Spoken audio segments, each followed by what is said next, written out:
We're following new details about that Chinese spy balloon traveling across the country. New video into the CNN newsroom showing the balloon now hovering over Asheville and Charlotte, North Carolina in the last hour.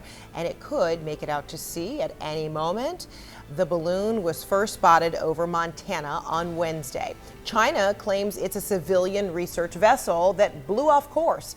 But the U.S. isn't buying that, calling the balloon's flight over U.S. soil an irresponsible act.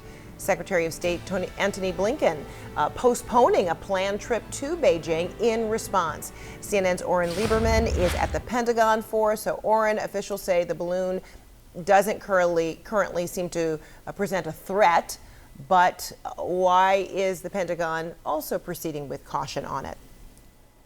So the Pentagon has said for now that it will not be shooting this down because of the risks from two different perspectives. First, there's the risk to what's below. Blow something up at 60,000 feet, and that could be scattered over quite a large debris field, so there's a risk to people and property. But they are keeping a very close eye on it and are continuously monitoring this as it makes its way across, frankly, much of the United States, almost like a scenic tour from the Northwest over Montana to where it's just been spotted over the course of the last hour or so. Asheville, North Carolina, Charlotte, North Carolina, some sightings there. So it's making its way, along that sort of east-southeast track. The other reason they haven't taken it down yet is because they don't believe it has surveillance or intelligence gathering capabilities above and beyond Chinese spy satellites, which are constantly rotating around the Earth and taking their own pictures of the United States. So for that reason, the decision has been made at this point not to, frankly, shoot this thing out of the sky. President Joe Biden did request military options when this was first spotted over the U.S.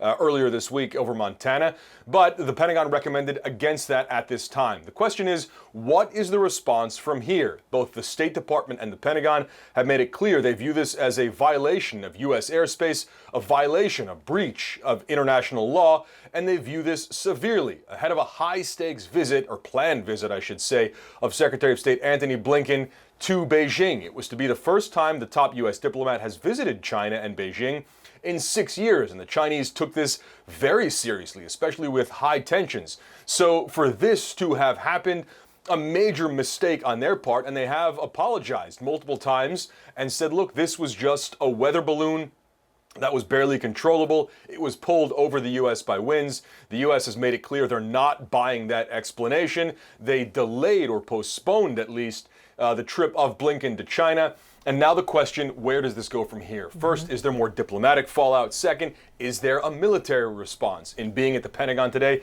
there are key staff members from the top levels of the Pentagon here, and that raises the question, does the Pentagon plan on shooting this down once there's no longer a risk to people and property below, and this is out over U.S. waters?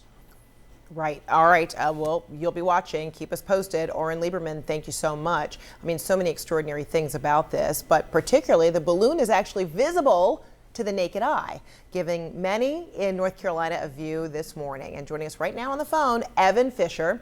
He saw the balloon over Asheville, North Carolina this morning. Evan, had you been looking for it? I mean, in anticipation that it might be moving over North Carolina airspace. How did you spot it? Well, we were expecting it to move over the western North Carolina area between 2 a.m. and 6 a.m. But then, to our surprise, it didn't show up until after sunrise. So I spotted it around 8:50 this morning in the southern sky to the south of Asheville. Much larger than I expected it to be, drifting off to the east-southeast, as we were just talking about in the interview.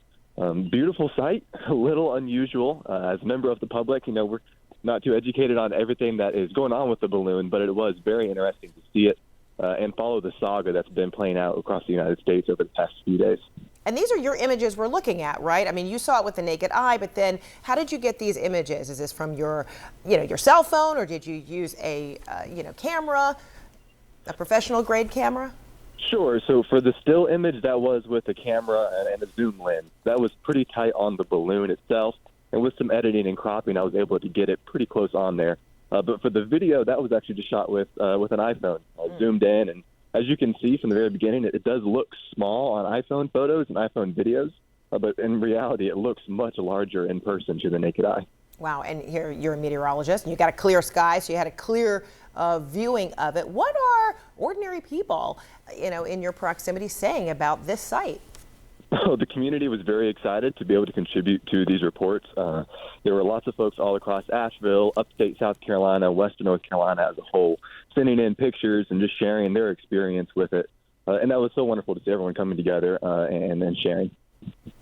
Yeah, I mean, you mentioned it being a beautiful sight. I mean, there are a lot of things very ominous about this. It's mysterious. We don't know the purpose of it, what it is gaining from, being over the North Carolina skies there. But talk to me about just emotionally what you were feeling and thinking, not just as a meteorologist, but just as a citizen with this unknown object in the air and moving. Well, you're absolutely right. It is a bit ominous and a little concerning. But to be honest, in western North Carolina, I wasn't too concerned about the spy aspect of it. I'm not sure how that would impact my day-to-day life here in Fairview, North Carolina. But my gut reaction was just excitement. I really did not expect to see it because it was supposed to pass over so much earlier in the day. So when I stepped out on the porch and looked up in the sky, lo and behold, there it was, and I went scrambling for a camera.